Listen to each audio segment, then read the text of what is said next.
భగవద్గీత.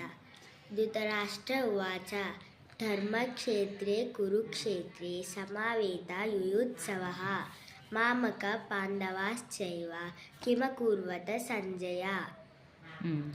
సంజయ ఉవాచ దృష్ట్వా తు పాండవానేకం వ్యూఢం దుర్యోధనస్తదా ఆచార్యముపసంగమ్య రాజా వచనమబ్రవీత్. ధృతరాష్ట్రుడు పలికెను, ఓ సంజయ, ధర్మభూమి అయిన కురుక్షేత్రంలో కూడి ఉంది. యుద్ధానికి సన్నద్ధమైన నా పుత్రులు మరియు పాండుపుత్రులు ఏం చేశారు? సంజయుడు పలికెను, సైనిక వ్యూహాత్మకంగా నిలిపి ఉన్న పాండు సైన్యాన్ని చూచిన దుర్యోధనుడు తన గురువు ద్రోణాచార్యుని సమీపించి ఈ విధంగా పలికెను.